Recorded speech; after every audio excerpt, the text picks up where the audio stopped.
ito pong announcement ni VP Sara na siya tatakbo sa Panguluhan, opo, ay nakatulong pa ho ngayon para ho doon sa usapin ng paglilihis sa atensyon ng marami sa usapin po ng pinakamalaking graft scandal sa kasaysayan ng Pilipinas. Kasi ngayon pinag-uusapan na ito hong mga usapin tungkol sa halalan sa 2028. Ang Pangulong Marcos po ay nagtungo doon sa Naga at nakaharap po yung kanyang dati pong katunggali sa pagka-vice presidente.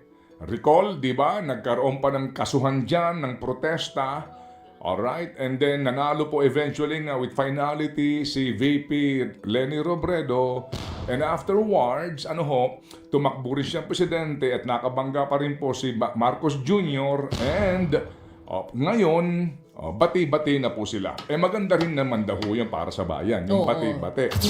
Pero yung sinasabi daw po na pakikipag-usap tungkol sa mga posibilidad po ng mga alignment sa 2028 nitong grupo po ni VP Leni at ng Pangulong Junior. Sabi ho ni Pangulong Junior at ni VP Leni, hindi pinag-uusapan daw ang politika. Wala daw hong unang mga ganong usapin, kung hindi trabaho daw po sila muna. Ang akin lang dyan service before politics nga daw, sabi nila. Ang akin dyan talaga ha? Ikaw naman. Talaga ha? Hindi ka naniniwala sa Pangulong Marcos Jr. na walang politika? Yun, ha? Hindi nila pinag-uusapan kahit pa siya ay naka-kulay medyas. Na medyas. Kulay pink na medyas. Kulay rosa sa medyas.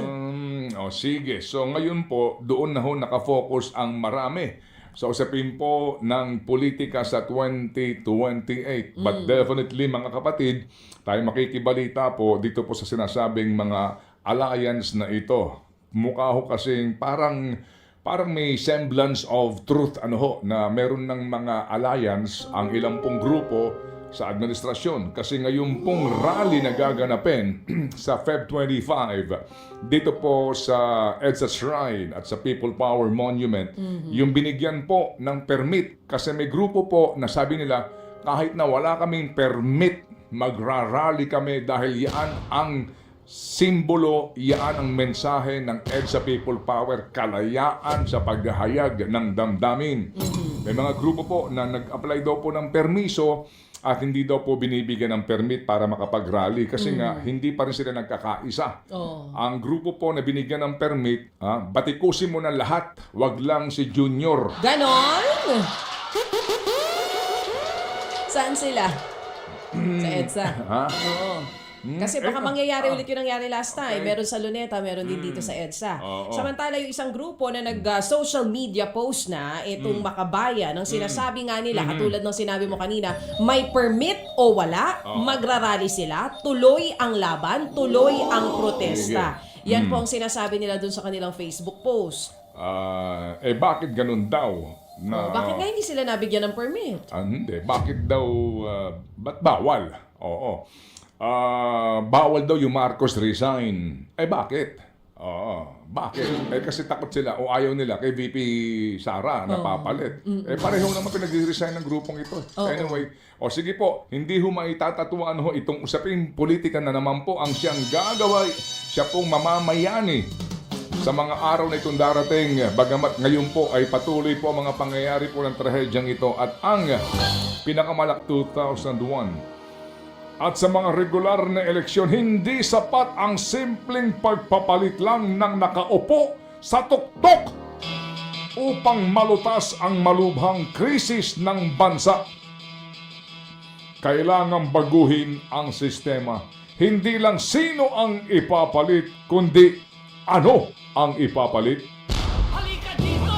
Our commemoration of EDSA teaches us that real power lies with the people, not with politicians, especially those engaged in horse trading and political accommodation based on narrow interest.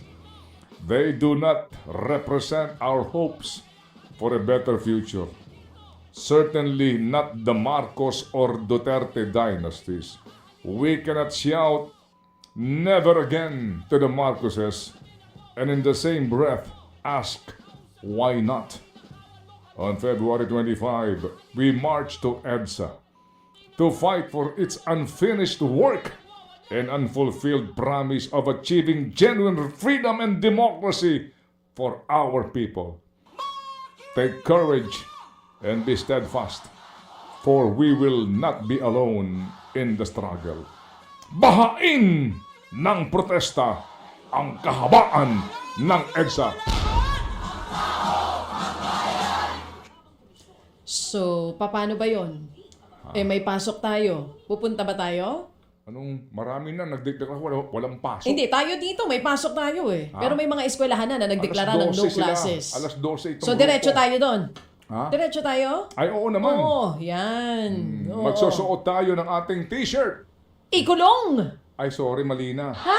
Malina, hello. Kasi hindi- wala ka eh. Oo nga, ikulong Isang ng buwan ka na darambong, wala di ba? eh. Ano ba? Isang buwan ka na wala. Sabi mo nga, bago oh. na ang t-shirt namin ni Ma'am... Ni Tita Mase.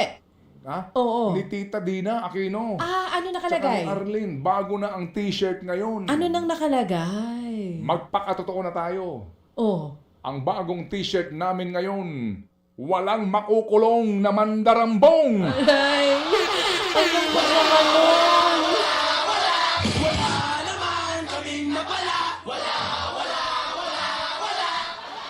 Ay, para naman tayo nawala na talaga ng pag-asa na mapapanagot yung mga kurakot. Eh, Kung ano dahil ang isusuot natin. Oo, Oh. dahil sila-silang lahat ay mandarambong. Abay, oo.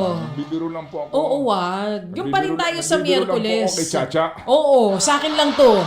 Oo, yun pa rin ang t-shirt natin sa Wednesday, Feb 25.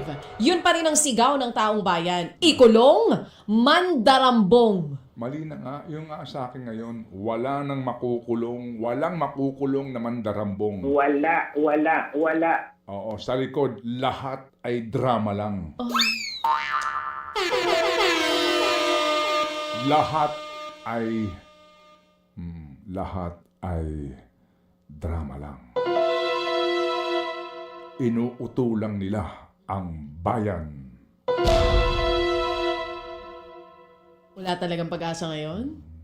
Sa susunod? Ano? Sa susunod? Naalin? Kung sino manalo sa 2028, may pag-asa ba? Ay, lalo na. Naalala ko yung tanong mo kay Kong Erice kanina. O sige. Magtrabaho ka, makauwi mo. Kaya na, nga, puro sorry. ka na ng Huwag ka tawa kasi dyan. magpatawa ng Okay lang po. magpatawa. Oh.